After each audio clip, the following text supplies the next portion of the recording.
Sí. Lo primero, claro, es una pregunta que me haces tan, pues, tan buena que no sé ni cómo afrontarla. Creo que hablar de sufrimiento humano es necesario. Creo que es necesario hablar de la empatía. Y sobre todo me parece necesario hablar de la soledad. Seguramente la... Perdona, es que necesitaba pensar para centrar... seguramente lo que más nos defina como especie sea la manera en que nos relacionamos, la conciencia de lo colectivo. Y también seguramente la de nuestra propia identidad y nuestra propia muerte, de nuestra propia existencia.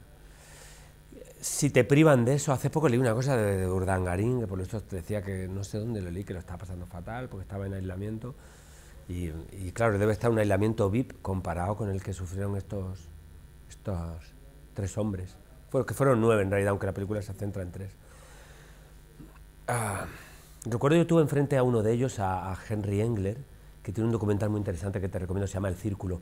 Henry Engler es el director del CUDIN, del Centro Uruguayo de Investigaciones Neurológicas, incluso estuvo en las quinielas para el premio Nobel por sus investigaciones. Y porque él también vivió en propia carne. Él empezó a visionar un círculo, él entró... La película es un viaje de ida y vuelta a la locura sin ningún tipo de discusión.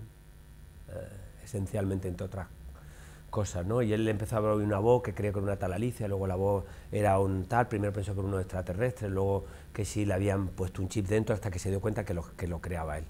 Y hubo un momento de hecho que decidió alimentarse menos para tener menos actividad porque estaba viendo que su locura era irrefrenable. Y yo le tuve enfrente así como tú me tienes a mí ahora y le pregunté, le dije, ¿cómo es posible la locura? Alguien que era un neurólogo y que además la vivió. Y me dijo, mira, el cerebro humano necesita estímulos y si no los tiene, los crea. Y bueno, te hago esta reflexión porque me parece importante una película donde nos demos cuenta que la mayor tortura a la que puede someter un ser humano es el aislamiento, apartarle de lo que le define más como especie, que es su relación con respecto a los demás. Somos en función de... No sé si era de Sartre o esto que decía que uno es lo que ha podido hacer con lo que los demás querían que fuera o algo así, ¿no? Un poco esto, como que uno es lo que es y lo que los demás quieren que seas. Somos también en función de los demás, en función de nuestra especie. En fin, te he largado un rollo ahí muy grande, pero es que me parece una pregunta que invitaba a muchas reflexiones. Pero la más esencial es esta, o sea, más que una película política, yo diría que esto es una película sobre cómo el ser humano en unas circunstancias límites puede sobrevivir. Y sobre todo lo más esperanzador, porque estos hombres no solo llega uno de ellos a ser presidente de un país, en este caso el Uruguay, sino que es que además consiguen superar el odio. Mi siguiente pregunta era esa, que es fascinante, ¿no? De hecho, en la entrevista que tuviste con él, Mujica dijo la frase, el odio es antipolítico, no vas a ganar a nadie odiando. Me parece fascinante. Sí, a mí también. A pesar de todo eso que sufrieron, ganaron en ese sentido. Creo que es una reflexión tan inspiradora hoy en día. Sí. Si superas la violencia, ganas. Yo por eso creo... Claro, decir esto es muy complicado y es meterme en jardines, pero bueno, creo que hay que tener valentía también para pronunciarse sobre determinadas cosas. Dentro del respeto a las víctimas, la única manera de superar un conflicto violento es... Hay un momento en que tienes que renunciar a mí de las historias que ahora que ETA se ha disuelto, me conmueve mucho la historia de víctimas de ETA que llegan a verse con asesinos o con gente que mató de ETA, se ven con ellos, hablan, tratan de crear un nuevo marco de convivencia. Seguramente el conflicto israelí-palestino solo se va a superar cuando uno renuncie a... Y en este caso creo que Israel, que es la parte más poderosa en este momento, le toca la generosidad, siendo consciente que es un pueblo que sufrió genocidio, pero hay un momento donde tienes que renunciar a la violencia. Mujica nos decía en los encuentros que teníamos con él, que él decía, dice, para mí la violencia, y mira que él tuvo una época, él tiene un montón de balas en el cuerpo, la película se cuenta, me decía, para mí no hay nada más primitivo que seguir, la violencia es para mí algo primitivo. Dice, yo creo que el ser humano en sí, en la evolución necesita, renunciar a la violencia debe ser uno de los primeros y esenciales escalones de lo evolutivo. Pero no hay manera, tía, pero no hay manera, colega. Pero no hay manera, pero yo veo estas cosas, te meten en el Twitter y hay cuando pasó todo esto desde Cataluña, ¿no? A mí me pilló justo, estaba en Navarra rodando otra película, El Reino, y en Navarra, como en un territorio así más tal, no tenía mucha, pero recuerdo que volví a Sevilla, vi Sevilla llena de banderas, en este caso española, y dije yo,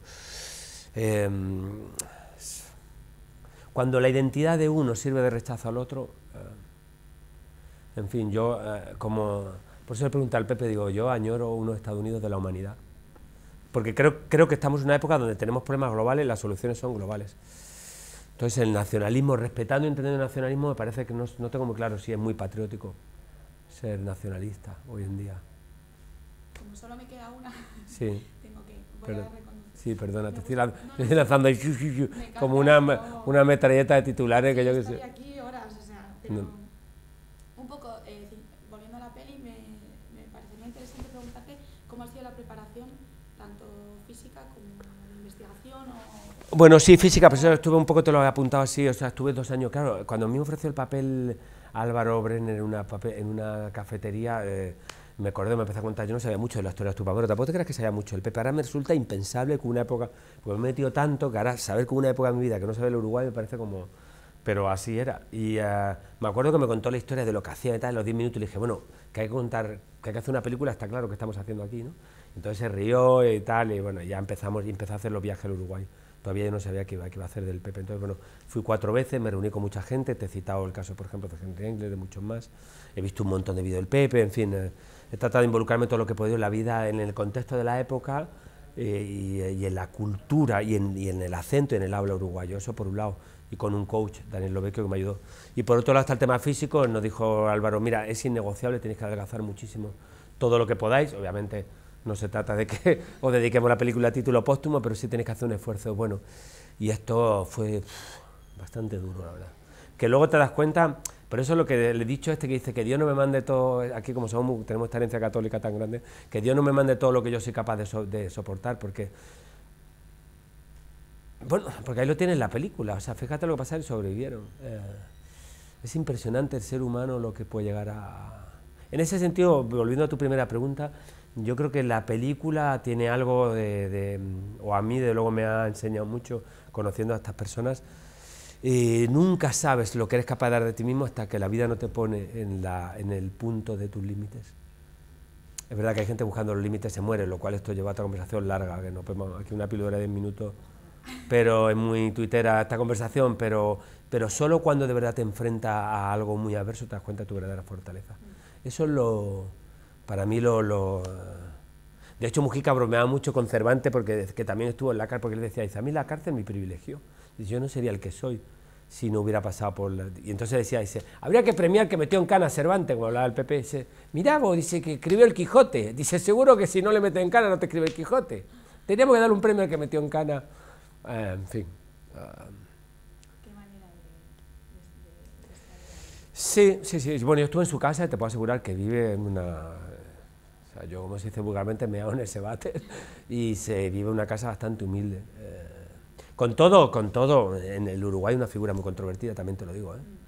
Yo me bajé del avión y el primer que conocí un taxista largaba del Pepe, así que...